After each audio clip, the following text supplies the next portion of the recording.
Olá, IPCA! Hoje é sábado, dia 5 de outubro de 2013. Estamos juntos há 489 dias lendo a Bíblia e hoje leremos o capítulo 22 do primeiro livro de Samuel em conexão com o Salmo 142. Temos dito a você que trata-se do cruzamento entre as poesias que Davi escreveu com a leitura do momento histórico que ele experimentava enquanto escreveu as suas poesias. Então, recorremos ao Salmo 142 porque temos indicações de que este salmo foi composto justamente naquele momento em que Davi, depois de ter escapado dos filisteus, se escondeu na caverna de Adulão. Há muitas indicações no Salmo 142 de que esse é o momento.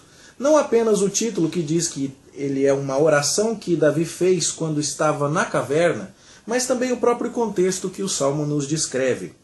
É dito ali que o espírito de Davi estava esmorecendo, verso 3, que ele se encontrava muito fraco, verso 6. Isso nos dá a ideia de alguém que já estava cansado de tanta perseguição. O que faz sentido, já que lá em 1 Samuel capítulo 22, Davi já tinha escapado de várias tentativas de assassinato e já tinha peregrinado por Nob junto com o sacerdote Aimeleque, já tinha passado por Aquis e mal saiu de uma enroscada, agora estava metido em outra, isolado na região de Adulão, naquelas cavernas. Nós vemos inclusive que a família de Davi foi ter com ele na região de Adulão, da caverna, porque provavelmente Saul agora poderia tentar usar a família de Davi para atraí-lo ou poderia tentar fazer mal à casa de Jessé. E então Davi agora está recebendo os seus queridos ali numa região completamente imprópria para acolher os seus. Ele está cansado. Há muita tribulação, diz o verso 2 do Salmo 142. O inimigo oculta a armadilha contra ele, diz o verso 3. São perseguidores, diz o verso 6. E então Davi vai reagir a isso compondo este salmo, que deve ter sido escrito, conforme as ideias do salmo nos parecem sugerir, depois do salmo de número 57 que lemos ontem, porque aqui ele já está mais abatido. Então ele clama ao Senhor, derrama perante o Senhor a sua queixa e ergue a sua voz, como nós vemos aqui nos versos 1, 2 e 5 do Salmo 142. Mais uma vez, trata-se de um clamor que, quando atendido, vai resultar num louvor que vai atrair a atenção das pessoas ao redor. E é assim que o Salmo termina, ecoando uma ideia que já esteve presente lá no Salmo 57 que lemos ontem. De fato, a situação de Davi era difícil. Ele está agora numa região inóspita, imprópria inclusive para acudir os seus pais. Mas tudo nos dá a entender que o Senhor ouviu esta oração de Davi. Tanto porque Deus preservou a sua vida e veio a poupá-lo de Saul, e ele veio a reinar e se tornar o grande rei que Deus havia dito que ele seria, mas também porque num contexto mais imediato nós vamos vendo a resposta de Deus aqui. Homens descontentes com o governo de Saul, homens oprimidos vão se juntando a Davi e ele vai formando um exército e vai agora tendo gente ao seu lado.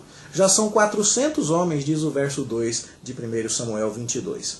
Além disso, percebendo que a região não era própria para acomodar os seus idosos pais, Davi os leva até a terra de Moabe, que é distante de onde ele estava, mas deixa o seu pai e sua mãe com o rei de Moabe, que oferece hospitalidade a Jessé e a sua esposa.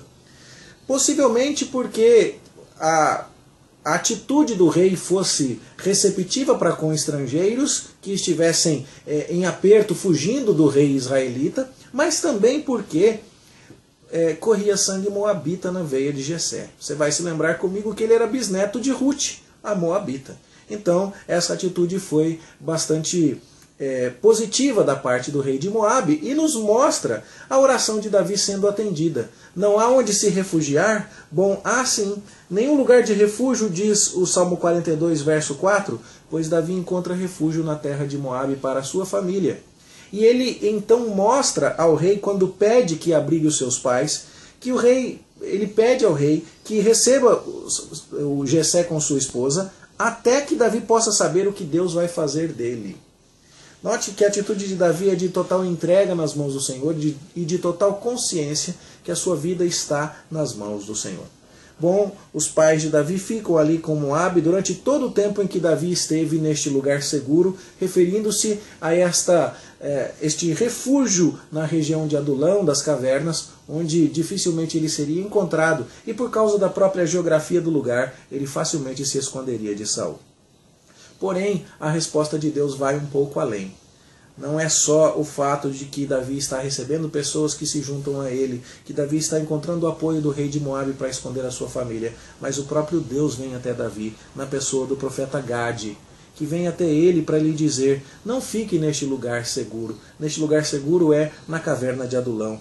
Vai e entra na terra de Judá.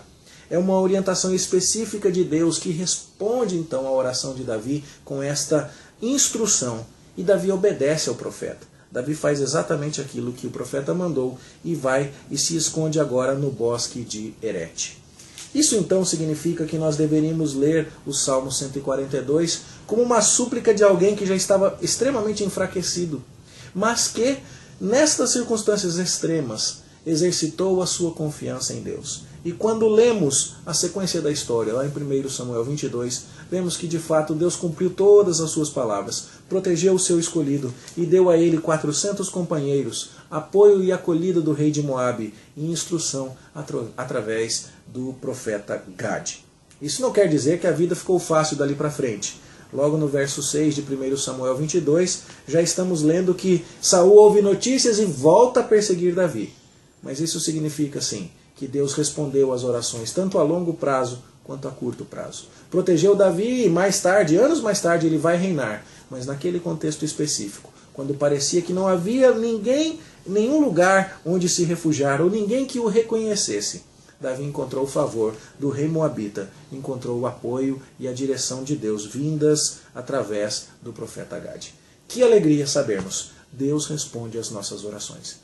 Que esta verdade console a nossa vida, ainda que enfrentemos lutas semelhantes a estas de Davi, onde nos pareça não haver nenhuma perspectiva humana, ou nem haja mesmo qualquer perspectiva humana. Deus sempre estará ao nosso alcance. Podemos clamar a Ele, apresentar a Ele a nossa queixa, e Ele certamente virá nos livrar. Que essa certeza nos console hoje e sempre, em nome do Senhor Jesus. Vamos orar? Senhor, ainda que nossas lutas sejam tais que nenhuma perspectiva humana se nos apresente, ensina-nos a confiar sempre em Ti, a apresentarmos ao Senhor a nossa queixa e a, mesmo exauridos, fracos e completamente exaustos, ensina-nos a renovar as nossas forças na certeza de que o Senhor responde às nossas orações. Que essa verdade vista em Davi, vista no Senhor Jesus Cristo, seja também experimentada por cada um de nós e assim nos fortaleça. É o que nós te pedimos em nome do Senhor Jesus. Amém. Bom estudo para você e até amanhã na igreja, se Deus quiser. Até lá.